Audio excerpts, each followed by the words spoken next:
The topics and opinions expressed on the following show are solely those of the hosts and their guests and not those of W4WN Radio, its employees, or affiliates. We make no recommendations or endorsements for radio show programs, services, or products mentioned on air or on our web. No liability, explicit or implied, shall be extended to W4WN Radio, its employees, or affiliates. Any questions or comments should be directed to those show hosts. Thank you for choosing W4WN Radio. This is Beyond Confidence with your host, Divya Parekh. Do you want to live a more fulfilling life? Do you want to live your legacy and achieve your personal, professional, and financial goals? Well, coming up on Divya Parekh's Beyond Confidence, you will hear real stories of leaders, entrepreneurs, and achievers who have stepped into discomfort, shattered their status quo, and are living the life they want. You will learn how relationships are the key to achieving your aspirations and financial goals. Moving your career or business forward does not have to happen at the expense of your personal or family life, or vice versa. Learn more at www.divyaparekh.com, and you can connect with Divya at contact@divyaparekh.com. This is Beyond Confidence, and now here's your host, Divya Parekh.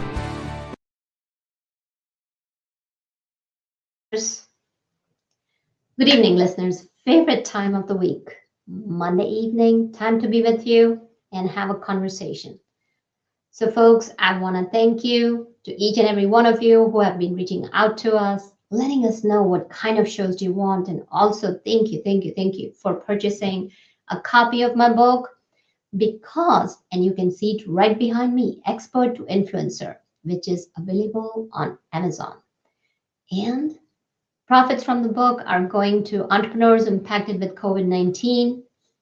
Another announcement to share with you is that if each and every one of us donates 1 hour of time to help others every month, we can generate so much productivity and so much kindness and just a lot. So let's not forget about the season of giving, holiday season, and let's continue it in the coming year. So today, folks, we have Kerri and David. So let's welcome them. Thank you. Thank you for having me today.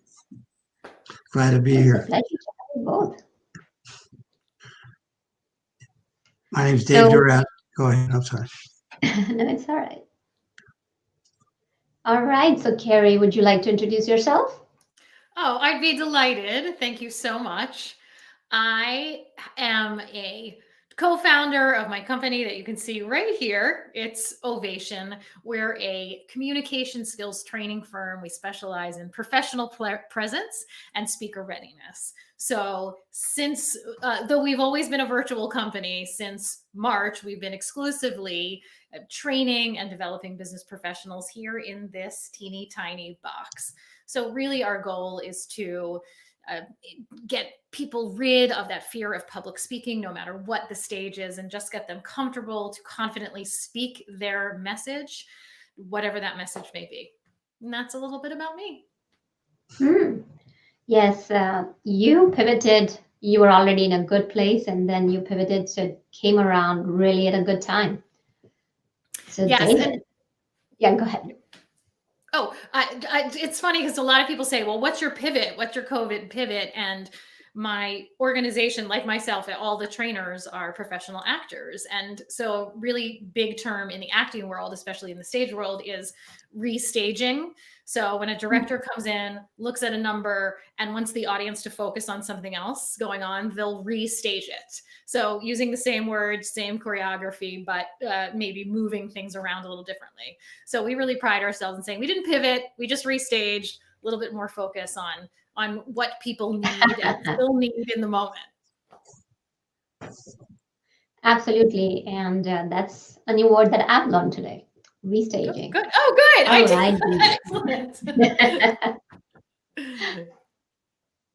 Fantastic. David, why don't you share about yourself? Yes, my name is David F. Durazzi. I've been in sales for the last 30 plus years. Grew up in Los Angeles, California, and I went to UC Irvine, studied biochemistry, chemistry, and I was going to be a I was going to be a dentist. And I realized that after 5 years and growing up with a father that had a lot of issues growing up, I actually grew up with a father that was a celebrity, had mental issues. And I learned a lot from that. And I kind of watched what he did as far as when he went through all these cycles. I only really knew my dad when he was in the high stage of a manic cycle. At the rest of the time, he was kind of depressed and he went through 5 nervous breakdowns. And one time he actually lost his memory entirely. He had 37 shock treatments. And I didn't see my dad for 6 months. But I took every opportunity to kind of watch what he did. And he was a very successful in the TV and radio industry, and also, a part-time actor after his nervous breakdowns. But he achieved so much as an artist, and I actually wrote about it. But I learned in my profession, I've been the top of my field for the last 30 plus years with some Fortune 500 companies, and I actually kind of observed what he did and saw how he never took no for an answer. And he actually, so I took my ability and try to understand people. And I know, you know, we got all this chemistry in our body and we react to people. And it's been quite a journey. And I've been very Sounds like successful. Yeah. Yeah, it sounds like it. Thank you. Absolutely. And so, David, I want to continue thread of conversation with you here. You Okay. mentioned that your dad was very popular in TV industry and on radio shows. So as a child, when you did not know about mental health issues about your dad, what was the impact of him being a celebrity on you? As far as him being a celebrity, I guess I was one of those kids you never saw your dad. He was Hmm. always busy. And then anytime he had at home, he would always be out in his art studio doing his artwork. He was so creative and his artwork just stayed with him his entire life. And he had so many ups and downs. So the only time it affected me, I tried to live my own life, but at the same time, I got involved with him and tried to really observe what was going on. And my mother actually asked me to help her commit himself at the age of 14. She couldn't get him in the hospital, so I had to sit in front of the doctor and say, and the doctor said, "Well, Tony, you're going to have to commit yourself." And he looks at me as a 14-year-old son. He said, "David, what should I do?" And I'm going, "Dad, put yourself in the hospital." And so I had to do that numerous times, but I was able to live my own life in between. I was the most inspirational player on my high school football team, and Hmm. I was determined to be successful because I That's saw how fantastic. many times he Right. fought back. Yeah, no. So it's something that happens in a lot of our lives when we see something's not going right for our parents or our loved ones. So two things happen. Either people stay in the same vicious cycle and never get out of it, or they break the cycle and get out of it. So talking about childhood, Kerri, you have a background in acting. So did you have an inclination when you were a child you wanted to go towards acting? Were you fond of, or did you have anybody in family who steered you towards this industry? So I had some cousins who were out in Hollywood, and really my dad, though, who did not go into show business, is a showman, and he had a wonderful, still has a fantastic career on his own. Always was like, yeah, this is really what I wanted to do. So I would say he was the showman, but never really was an actor. So in my family, I was a little bit of an outlier, if you will. They were kind of like, what are you doing? What is this thing? What's driving you? And really what I was exposed to theater at a very young age. And that was a fantastic gift I got from my family. And, from teeny tiny, like seeing puppet shows at the library to going to see national tours in my hometown of Baltimore, which is where I grew up. And I saw in the very, I'm going to totally age myself, in the very, in the mid 70s when Annie, the musical Annie, went out on the first national tour. So there's a Broadway show. And then in those days, a first national tour went out. So it was just as good as the Broadway show. That tour came through. My parents took me and my siblings. And after the show, we went out to dinner at a restaurant right near the theater in downtown Baltimore. And we happened to sit down next to all the little kids in the cast. So I was 5 and we were at a round table, and all the orphans are in another round table next to us. And I happened to sit down next to another 5-year-old and who played Molly in the show. And I got in this fascinating conversation with her about, well, what do your days look like? And she told me she had a tutor and she gets to sing and dance at night, which I was already into. And talking to her, I was like, oh, this is so cool. I want to tour around the country. I want to sing and dance. I want to get a tutor. And it was from that day forward that I was like, I'm going to be an actress. That's it. That's the job for me. So from the tender age of 5, you knew what you wanted to be. Yep. So can you share your journey? Yes. And we have comments coming in from our listeners. So yes, this is a 5-year-old conversation, and we will be going back to your questions when we talk with David. So tell us your journey from being that 5-year-old knowing I want to be an actress and becoming an actor. Well, I from that kind of and it's really funny because I now think of myself as often think I'm an accidental entrepreneur. I kind of started this company as this thing to employ myself and then employ my friends. But thinking back to what I did then, I really was I had a very strong entrepreneurial spirit back then, just wasn't aware of it. So I remember very early starting to just do every school play and musical I possibly could, and taking dance. And then in the paper in those days, they listed the local auditions in the, not the one ads, but kind of next to it, here are the local auditions. And very early on, I kept reading them. And anytime I saw any young girl part, I would ask my mother, will you take me to this audition? And so my first professional role, I was 12. And can you name a couple of movies where you might have acted or participated in any Broadway shows or?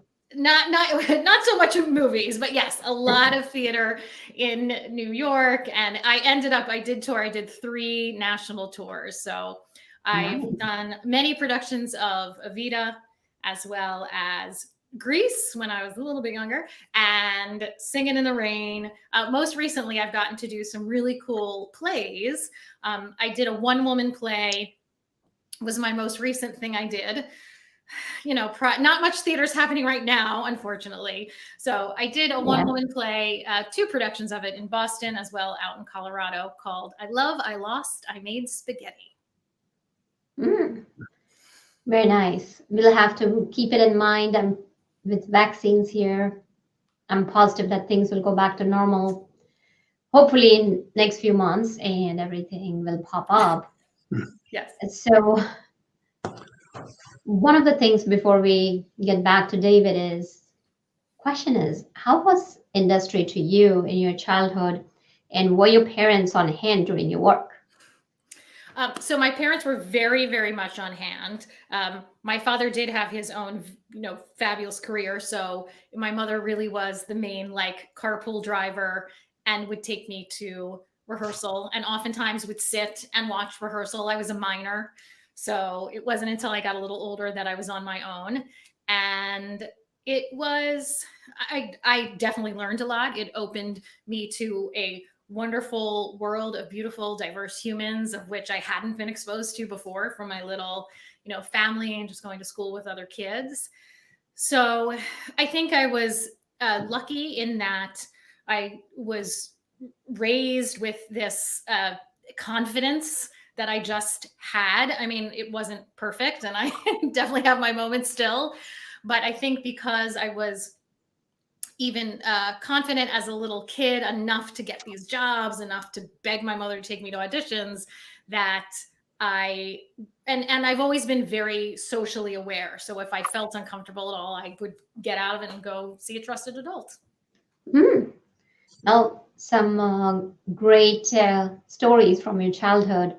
And David, when we go back to your childhood, you did have a tough one. So a couple of questions that have come in is the first question is, was your dad impacted due to entertainment industry? Because it Yeah, can be cutthroat. And the second question is,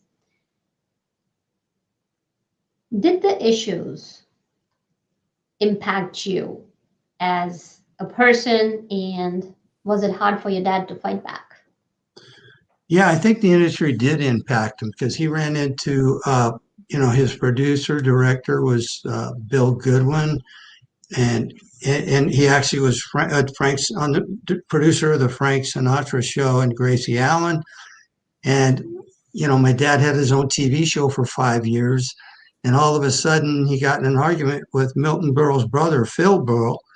And that's when his show ended. It's just, things change. He actually auditioned for the Pinky Lee show way back when. That's way back, like Pee Wee Herman back then. And he auditioned Oh, and he wow. showed. Do you remember him? You heard the name? Adam's Family, yeah. Yeah, yeah. And he auditioned for him, and he was all excited after he left his TV show. Thought he was going to get on the Pinky Lee show, and then come to Mm. find out, a couple weeks later, Pinky Lee was doing his whole act on TV.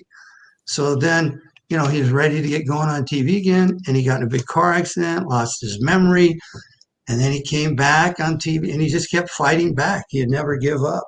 And what was the second question? I'm sorry. What was it? Oh, how it impacted me as far as a Mm-hmm. child? I think it impacted me. I guess I accepted the fact my mom used to call me the rock of the family. She couldn't deal with my dad when he went through these cycles. I mean, he'd give everything away, spend all our money. And she said, David, I need your intervention. And so I guess doing it, I was able to convince him to get better. And it built my confidence. So whatever I did. And then what's interesting, Kerri, you mentioned about your story. My sister started her career at 11 years old. She was a co-star on the Happy Days pilots show.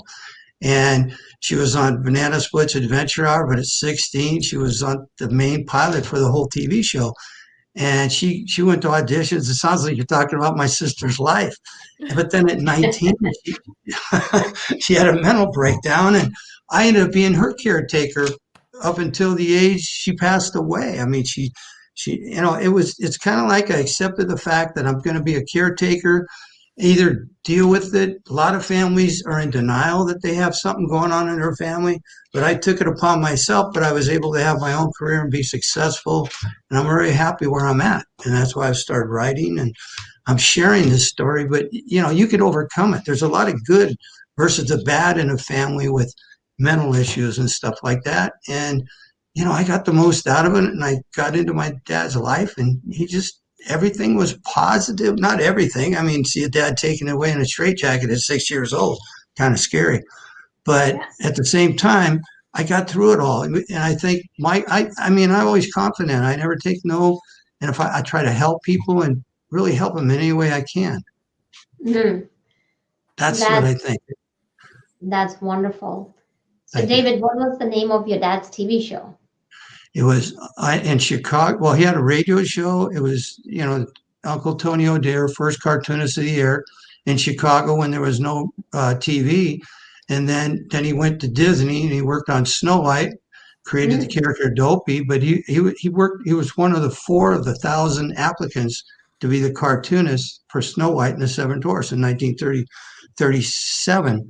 And he was picked one of the 4 cartoonists, and he actually was involved in creating Dopey.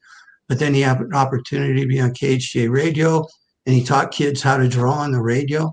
And he won an Emmy for that. And then he actually got his own TV show for 5 years, and it was a top show in the nation as far as kids show. So, but then, I had a terrible car accident and things changed. But I was with him when I could be and supported him as much as I could.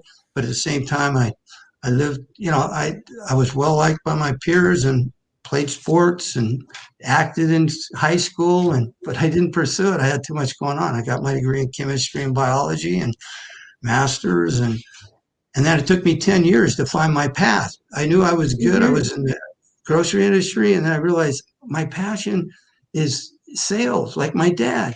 I went back to college, And I interviewed with Merck at that time, was the #1 Fortune 500 in the company. The guy looks at me, he says, "You be good." Absolutely. Yeah. So anyway, So, that's go ahead. I'm sorry.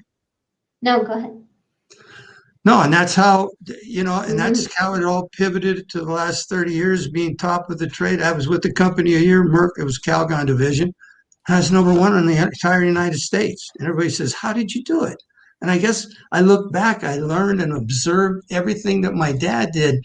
For example, when he got his first radio show when he was working for Disney, he walked in every day to the producer. KSJ was down the street from Walt Disney, and he couldn't get in. Finally, one day he was in the elevator, and the guy said, "Hey, you look really sad. What's going on?"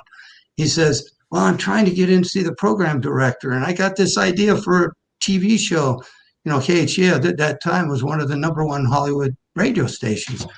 And so the guy says, "Well, tell him to come in and see Bill Goodwin on Monday. I mean, you come in and see Bill Goodwin on Monday." Make a long story short, he had to go to work at Disney on Monday, but he decided to go there, and it was Bill Goodwin, the guy he met in the elevator.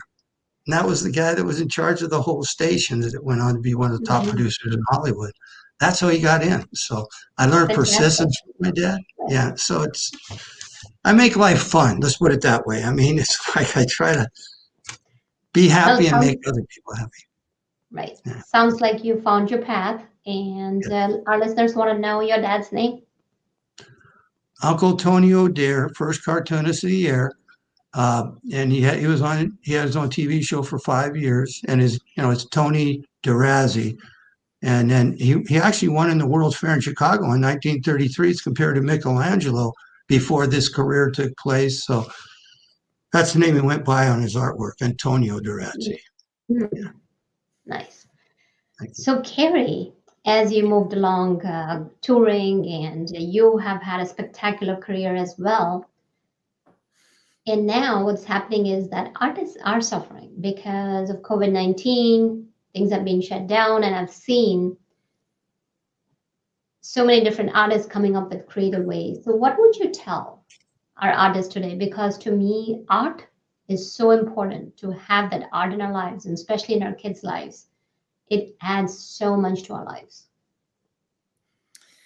If we can release or step away just for the day from the sadness, from the fear, from the shackles of this scary thing that's holding us back, and just do something creative.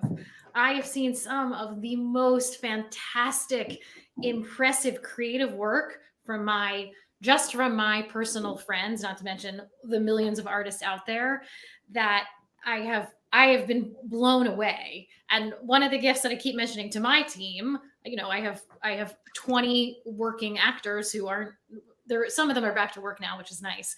But I've gotten to see so many people do great things virtually that I hadn't been able to do before, because I'd have to fly to Chicago and see them, or go to, where else, and just fly all over the world to see them. And I've gotten to see wonderful things happening, and do something. I have a friend who recorded something called the Bathtub Theater. He's a fantastic Broadway actor. His name's Todd Winnewane, and he for 100 times he opens the curtain to his shower. He's fully clothed, by the way. This is not salacious in any way. And sings a song from a Broadway show, and he puts up little construction paper. So he does his bathtub theater. And I've seen puppet shows. I had a friend who just put together a fun trivia night for people, and just seeing the way people are expressing themselves because they were brave enough to just for one day step away from, cowering in the corner and the fear. It's been wonderful. It's that creativity lives in us, and if we're not, again, shackled and tied up, some wonderful things can happen. Absolutely. And you mentioned it. Artists are creative. It's about stepping away, thinking about what you can do. And as a matter of fact, I was on one of our masterminds call, and one of this beautiful lady, she was from Italy, And she said, oh, I am in such a dire situation. I cannot find any gigs. And all of us came together to find out what could she do. And we just asked her to sing. And she sang so beautifully. It was just amazing. We just wanted to kind of bring her out of her shell. And then one person said, oh, it's my daughter's birthday. Do you think you could show up on Zoom? We can have a projector, have you on a big TV, and you could sing for her. That's And great. just starting from there, she got back into the game, That's making money and not having had to worry. And she's, oh, I don't have to travel. She converted one of her rooms in her house as a studio, well lit and everything. So those are the kind of creative things we are talking about because our artists are hurting. And it's really important that we pay attention to our art industry. So do you know of any other stories? Bathtub Theater was great, but you can share a couple of other stories that would give our audience, artists, any ideas. Sure, absolutely. So another one that some friends from college have been doing is they're getting together and they're reading movies. So they'll have they have to do a little script work because not everything Zooms as well, but Right. they'll put on a little bit of costume that's reminiscent of the character. And in the Zoom room, they put, instead of their name, they'll put the character name, and basically sort of like a radio play, but you get to see them a little. So every week there's an opportunity to sit and watch a new play. I just attended a fantastic theater run by wonderful friends of mine in New Hampshire called Peterborough Players. It's like, I hope I'm not saying this wrong, but I believe it's the oldest summer stock in the country. And major players have come out of there. And my friends are part of the artistic staff there, and they're doing something called the playground. So they're having writers, actors, producers come on, talk to the public free of charge, and really get a kind of sit down and a Q&A with creatives to kind of like open their brain a little bit and see inside. So I've gotten to attend one of those as well.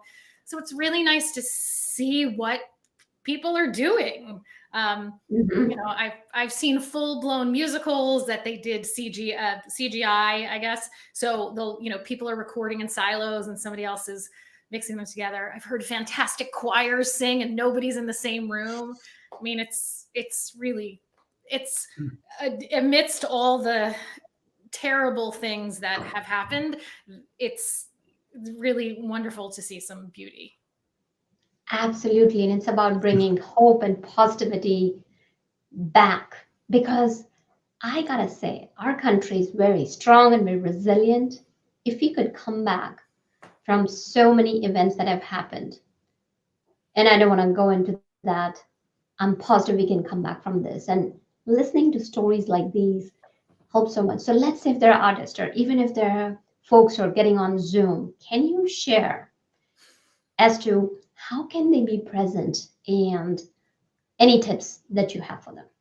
Absolutely. Thank you for that opportunity. That is, as you know, a lot of what we're teaching these days, certainly. And it's about it starts with your head, right? That you have to be present and in the moment. And that's hard. That's hard for a lot of business professionals because we have so much going on. So you make a decision that I'm going to be present in this meeting, in this moment. And that means tactically, we're going to shut down everything else that's going on. We're going to turn off all the notifications on our phone and place it down and just kind of, slim down the screen here because it's so easy to swipe away. We have to get a little uncomfortable. So for you to feel that I'm making eye contact with you, I'm actually looking at this teeny tiny hole, right? I'm actually not looking at you. You're down here for me. But I want you to feel connected to me. And that's you, that's David too. And anybody else watching. I want you to feel connected to me. So therefore I'm getting a little uncomfortable that I'm not actually making eye contact with anybody else. So lighting, also make sure you've got nice bright lighting coming from behind your camera. Doesn't matter if it's professional lighting, if it's natural lighting, whatever it is, just behind that camera lens is really the best, and make sure you've got some good sound equipment. A lot of that is either just a simple headphone, so I'm hearing in here, but I've got an external microphone right here. You just can't see it. And making the decision to be present. And that takes some preparation. Absolutely. So great tips, Kerri. And you mentioned something very beautiful about being present. It's about being mindful. Because if you're not present, people will be able to tell that you're not there with them. And yes, folks, I understand having that Zoom fatigue. So maybe on occasions, pick up the phone and talk with people on phone. And yes, even while you're on phone, you can be present, listen to the ups and downs of tonalities. So David, now let's say we have our artists, we have our business professionals, whoever it might be. We have given them some Zoom tips. They know they're ready to jump in. Let's talk about, you have mentioned that you're really good in sales. And there's so many people. Whenever you talk about sales, I think so, Daniel Pink had done studies, and the words that popped up in people's mind, like sleazy and snake oil. David, just say it's I don't even want to go into all adjectives. That sales seems like so icky. I don't want to deal with it. So share with us. I think sales and marketing tips. Yeah, I really think what it is it's interesting. This weekend I was reading a book on golf. Golf is a hobby, magic. I'm a magician. I've done different things, not acting, but I think in sales you really got to focus.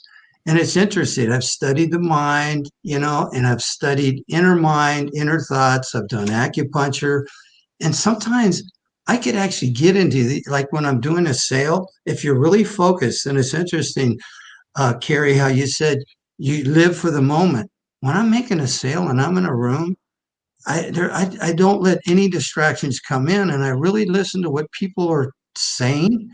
And you got to listen for that one little. In sales they call it a hot button.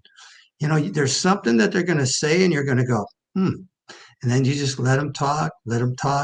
But I don't do a lot of talking when I sell, and and a lot of things I sell, like, for example, this last week, I sold this account and I made maybe $100 on the account, and I told the guy, hey, we have all this other stuff.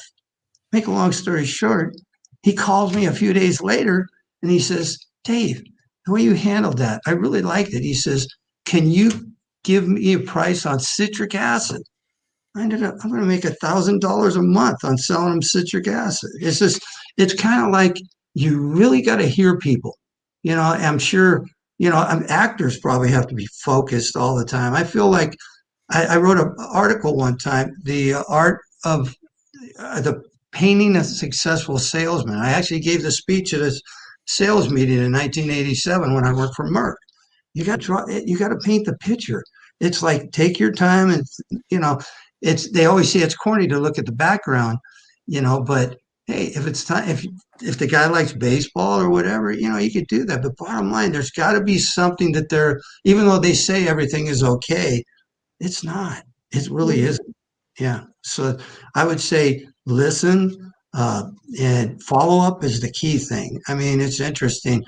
I followed up this weekend with a guy on a weekend. And my wife said, that's kind of like what you did. I told her a story when I was 16 years old and I wanted a job and I needed money. My dad was going through his cycles. And the manager of the grocery store says, oh my God, this is the 10th time you hear it. You must really want the job. I said, yeah, I do. And he hired me on the spot. So don't ever give up. 95% of the sales world, they only make one call. 90, and so there's only 5% less. More than that, make the calls, follow up, unless they tell you I don't want to talk to you anymore, and then you got to walk away. So, if you project your personality, smile, it's kind of hard to do in this situation we're in right now. But at the same time, just get out there and be yourself and listen to people, give them what they want, and you'll get what you want. It may take a little longer in certain situations, and make your target list. What I always do, people laughed at me when when I was with number one Fortune 500 company, Merck. They said, make your top 10 targets. Even when I went to sales meeting, the guy says, I don't have time. I always had 10. And then when the top 10 go away, if one of them, you lose one of them, you bring another one up. And I felt if I landed, 3 or 4 of those a year, I'd be the top of the company. So it's like, that's one of the tips. Targets, create your targets and live by it. It's like, and then the district manager I worked for when I started with the company, he said, make your things to do list on the left side of the page, make your on the right side of the page. It sounds old standard, but it works. I still do it to this day. And then when I hired with the company, the regional manager says, I want you to put on your desk at home, you're going to be number one. And I did. And I have been ever since. This is like 35 years ago. I mean, it's true. I'm not making that up. I've done very well, but now I'm writing. So, but I'm still working. I used to work for a company. I left. I'm independent for 2 major companies. I created myself again, and I'm doing as well as I did when I worked for these major companies, just with the ideas and my knowledge base. And I'm into chemistry. I sell chemicals. Yeah. Absolutely. Yeah. So you talked about persistence, follow through. So one of the things that comes to my mind is that so many times what happens is during the customer journey, especially nowadays, they talk about 7 to 9 touch points with your customer. So as when the customer starts finding your name at different places, whether it's through email or social media post or through ads, your name starts becoming familiar to them. Now, there comes a point in time when sometimes persistence can be perceived as, oh my goodness, that person, he or she is a pest. So can you share with us briefly as to what's the fine line between the two? The fine line, I think I could answer that. The fine line between the two is when I used to work with my boss, and he used to say, don't make a howdy doody call. Like, how you doing? You got to give him something every time you talk to him. I mean, sure, you can say, hey, how's the family? How you doing? And, at some point, my good customers, I do get together with their families and everything. But I think just to call somebody to call, people are busy in this world. If you have something to give them or offer them, like in a company, if they need to save money, bottom line is you give them something that they want and make them a hero. You don't have to be the hero. Make them the hero. And I really think that you could be a pest if you just keep sending people emails, with all these attachments. 90% of them don't even look at them. I hate to say, but it's true. And it's like you realize you got to do something different. Like when I sell, I look at these other sales guys and I try to figure something different that I could approach them with. And it works 99% of the time. And I mean, like I said, my old boss had passed away with Merck. He asked me, how do you do it? And I think when I go, you got to make, if you do your passion, and passion is your passion is sales, make sure you do it professionally.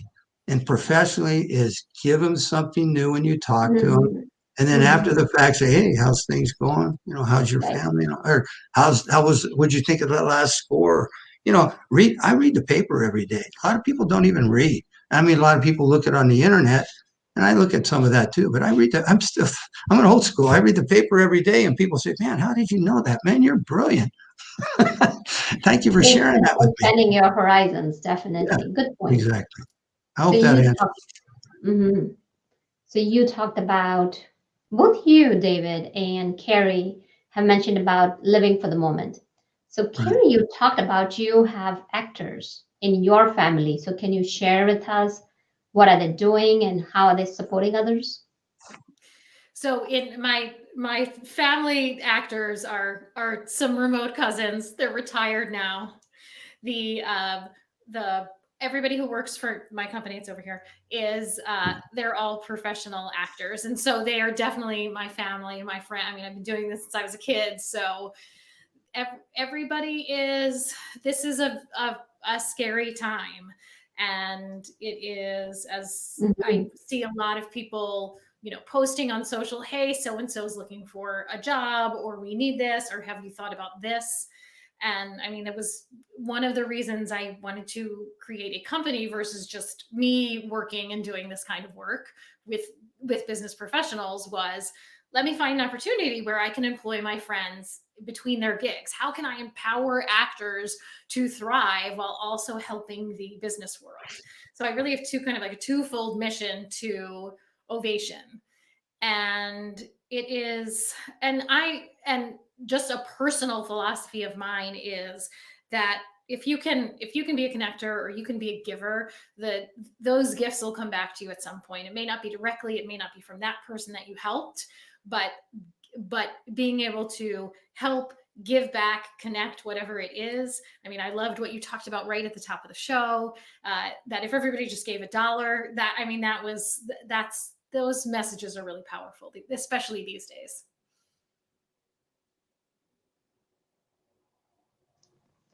Absolutely. So that's fantastic that you are creating opportunities, not only for your friends, and then providing opportunities for other people out there too. And there are some things as you are observing people. So one of the things, as Kerri mentioned, that you are looking at the camera. And one of the things I wanted to bring to the mix is mindfulness. So for example, let's say if you see me glancing down at the screen, it's because I'm checking for your comments, because I want to make sure that your comments are answered, your questions are given the attention, the due attention that they deserve. So being open, creating that space and environment of trust. And it's hard, folks, right now, it's hard to build that trust, but be open, thinking about giving back. And when you give more, you have more. So as we talk about that, Kerri, can you share one of the examples as to how one of your professional actor friends has helped somebody else? Sure. That we, so within it's a couple members of my company, and we, we're actors. A lot of us are extremely empathetic. We're extremely driven by causes. And when on the day that George Floyd, the day that George Floyd was murdered, I had a one-on-one with a male trainer within my organization. He's a man of color. And I was lost as the white lady. I was like, okay, talk to me. What do you need in this moment? And he was devastated, of course. And I said, all right, what can I do? And more importantly, what can Ovation, I keep pointing this way, what can Ovation do? And he said, I'm so glad you asked. So cut to long story longer is that together with another one of our trainers, we're creating a non-for-profit called Be Ready. So we'll be offering our professional presence training to young Black men free of charge, that we want to now empower the next generation of this underserved community. And we are so excited to be able to give back in that way. I was so delighted that the trainers within my organization really took the reins and said, no, we are driven to do this. We want to do this. And that's very, very powerful. And I am helping young African-American underserved community. Would you be open if my media person reached out to you and we could maybe have your program shared with them as well? Absolutely. Would be delighted. Thank you. Fantastic. So thank you for sharing what you're doing, because it's so important to give back. So Dave, can you share with us, I know you have captured beautifully your dad's story in your book. Talk about your book and what else are you doing and what's next for you? What's next for me? I'm going to write a book about my sister, that was a star in Happy Days. That's pretty much, I'm going to actually put it together. She wrote a bunch of diaries and notes as far as everything she went through when she was she was on the cover of TV Guide, Kathy O'Dare, at 16 years old. And she wrote diaries up until she was 19, 20 years old. She wrote a lot of letters in between that I've saved. And so I'm going to put that together. Then I plan to put a book story together about my success as far as a salesman, living through what I've lived through. What's interesting, I didn't mention earlier, this my son's a big producer for reality TV. He was going to be a football player, and he was very good. He got drafted by UCLA, and all of a sudden I walk up. I got 4 sons. He says, "Dad," he watched him practice. He says, "I don't want to do this." I says, "What?" I says, "Come on." He said, "No." I said, "What do you want to do?" He says, "I want to be a producer director." And needless to say, he won an Emmy for his show. Can I say his show, or do you want me to say his show? No, please, please. Yeah, please he won an Emmy. Now is the time to share about your book and everything. Yeah, he came out. He won an Emmy about 3 years ago for his show. He put together 8 years, Flea Market Flip. It was on reality TV, and he's going through right now everything you're going through, Kerri. He's producing an interior decorating show, and he's done, Chasing Aliens. And he, when they did The Exorcism, he said, "Dad, that was a crazy experience." But he's been very successful for over 20 years. He started with MTV. So like you said, the creativity comes out, and it's in all my sons, graphic artists. And so what I'm doing is, I guess, living my dream, and I want to share with people. And like I said, make dollars on it. I'm going to donate back to mental illness and the homelessness. I see so much of it out here. I want to give back. I mean, I make a good living. I have made a good living, and I want to give back to the people in need, because you're only here for so long. You got to take advantage and give back as much as you can. I heard that statement from Og Medina. He was That's fantastic. And can you share where people can find your book, and where can they connect with you? They connect with me. My book is The In-Between Artist, and it's a story of Tony DeRazzi, my father. It was taken from 1,000 pages of his notes and scrapbooks. And it took me 5-6 years to write it. But anybody that's involved with any issues within the home, friends, it'll kind of get into your mind and realize you could really help them, and you'll learn from the book. And it's a fun story. You don't hear many fun stories about mental illness. You can get it on Amazon.com. Any bookstore they could order it for you. And also my website is davidfdorazzi.com, DAVIDF Dorazzi.com, DORAZI, without the apostrophe. But it's a great story. I think anybody that reads it's going to really love it. I was cried through it. I laughed, and I was involved. He wrote about a lot of things I didn't even know I was involved with. And I go, "Oh my gosh, that's what happened." So I just, and my 4 sons got to know the granddad they never knew. So that's amazing. Great story. And I'm very thankful that you are planning to give back to the community. Yeah. It's so critical that we do that. We join hands and help each other out. I agree. So thank you for joining us, David. Well, thank you. Kerri, absolutely. Thank you. Kerri, would you like to share how people can reach you and anything else you'd like to share? Absolutely. If you want to learn more about Ovation, I'm going to get this right one day, is simply getovation.com. It's that simple. Of course, you may please connect with me on LinkedIn, on Facebook. We pump out loads of additional information. If you're looking for professional presence tips or good resources in anything of speaker training or professional presence, we're here for you as a resource. And I look forward to hearing from you. Thank you.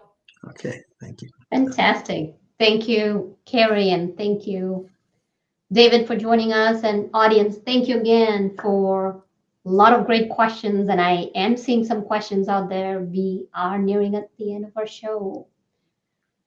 So thank you for being so attentive and being engaged. Love you all. And just take care of yourself and be brilliant. And last but not the least, the best part, Rebel, who makes the show possible. Thank you, Rebel. And happy holidays, folks. Happy holidays, you too. Happy holidays. Happy holidays. Be happy and be well. Right. You too. Thank you for being part of Beyond Confidence with your host, Divya Parekh. We hope you have learned more about how to start living the life you want. Each week on Beyond Confidence, you hear stories of real people who have experienced growth by overcoming their fears and building meaningful relationships. During Beyond Confidence, Divya Parekh shares what happened to her when she stepped out of her comfort zone to work directly with people across the globe. She not only coaches people how to form heart connections, but also transform relationships to mutually beneficial partnerships as they strive to live the life they want. If you are ready to live the life you want and leverage your strengths, learn more at www.divyaparekh.com. And you can connect with Divya at contact@divyaparekh.com. We look forward to you joining us next week, Monday, 8 p.m. Eastern Time.